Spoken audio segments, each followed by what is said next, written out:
تو یہ قبلہ امیر المجاہدین رحمۃ اللہ تعالی علیہ کا خصوصی الحمدللہ فیضان ہے کہ لوگ محبت کرتے ہیں اور ہماری بات سنتے ہیں. انداز بیاں گرچہ بہت شوق نہیں ہے اور شاید کہ اتر جائے تیرے دل میں میری بات. تو انشاءاللہ ہم تا دم مرگ انشاءاللہ اس مشن کے ساتھ رہیں گے. اور بغدادی صاحب نے فرمایا نا کہ لوگ آ کے اب پہلے مرکز کو دیکھتے تھے. یہ آپ کے کراچی والے جب ادھر آئے تھے, یہ فیصل واوڈا, اور میں اس کا گواہ ہوں, جب اندر آئے تو مجھے کہا کہ وہ آپ کا مرکز. میں نے کہا یہی ہمارا مرکز ہے. تو مجھے بتایا بابا جی یہاں پہ رہتے تھے؟ میں نے کہا جی یہاں پہ رہتے تھے, وہ سامنے ان کا گھر ہے.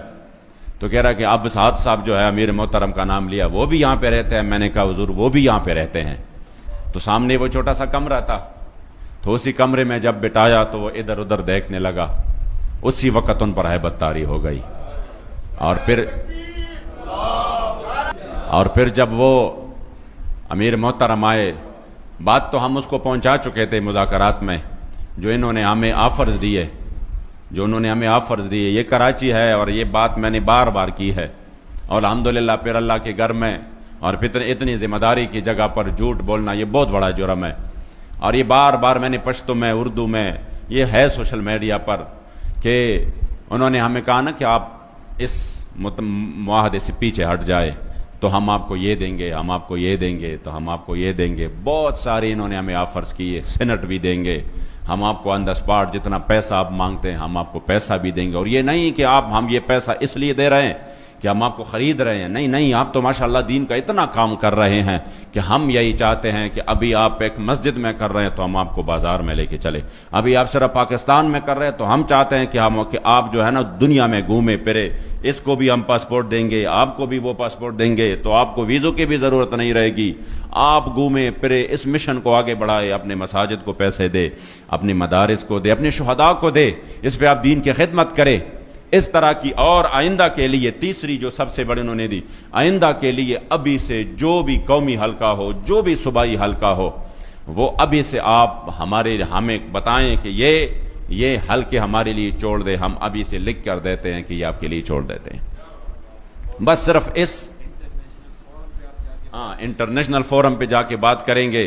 آپ فرانس جائیں گے, آپ فلاں ملک جائیں گے, آپ پیرس جائیں گے.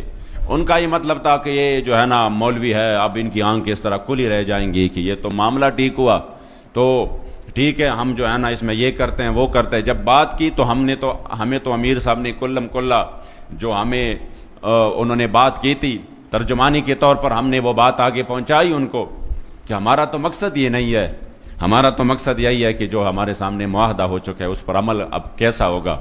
تو جب انہوں نے بات 3 دن تک ادھر رکا رہا اور 3 دن یہ مسلسل کوشش کرتا رہا, سبز باغ دکھاتے رہے, اور پھر ہر طرح. تو آخر میں کہا میں امیر صاحب سے ملنا چاہتا ہوں. تو میں نے کہا بات تو وہی ہوگی جو میں نے آپ کو کہہ دی ہے.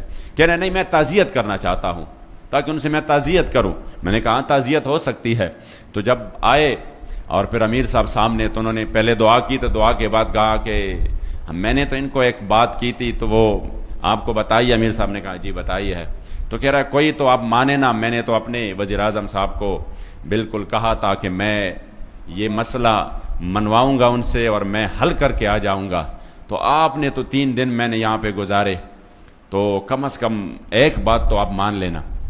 تو امیر صاحب نے کہا کہ کہہ رہا کہ میں کہ اپنے وزیر اعظم کے پاس کچھ تو لے کر جاؤں نا, کچھ تو لے کر جاؤں. چلو ایک بات تو مانے نا, ایک بات مانے, آپ اس سے پیچھے ہٹ جائیں تو ہم آپ کو دے سکتے ہیں سب کچھ.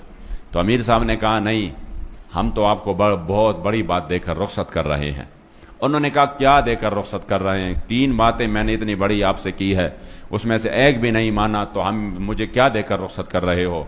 تب اسی وقت امیر محترم نے جو تاریخی جملہ ارشاد فرمایا جس پر ہمیں انشاءاللہ فخر رہے گا, اور وہ جملہ بار بار کہہ کر میرے ایمان کو تازگی مل جاتی ہے, اور مجھے تحریک پر اپنے قائد پر فخر ہے کہ آپ نے اسی وقت فرمایا کہ نہیں, جا کر اپنے وزیر اعظم کو کہہ دو کہ 1450 سال بعد بھی اس پاکستان میں جہاں پر لوگ جو ہے نا 3000 اور 5000 پر بک جاتے ہیں, اور جہاں پر بریانی کی ایک پلیٹ پر بھی بک جاتے ہیں, آپ اپنے وزیر اعظم کو بتانا کہ اب بھی پاکستان میں حضور کے وہ غلام رہتے ہیں جو پوری دنیا کی طاقتیں مل کر نہ ان کو ڈرا سکتے ہیں, نہ ان کو جھکا سکتے ہیں, نہ ان کو خریدا جا سکتا ہے. انشاءاللہ آپ کو اپنی قیادت پر فخر رہے گا کہ اللہ کریم نے ہمیں ایسی قیادت عطا کی ہے. اللہ کریم ان کی حفاظت فرمائے، پل پل حفاظت فرمائے. میں آپ تمام احباب کا تہ دل سے شکریہ ادا کرتا ہوں اور یہ امید رکھتا ہوں کہ انشاءاللہ اسی حلقے سے انشاءاللہ تعالی حضرت آپ قومی اسمبلی میں حضور کی عزت ابرو اور ختم نبوت کے پہرہ داری کے لیے انشاءاللہ تعالی ضرور پہنچ جائیں گے.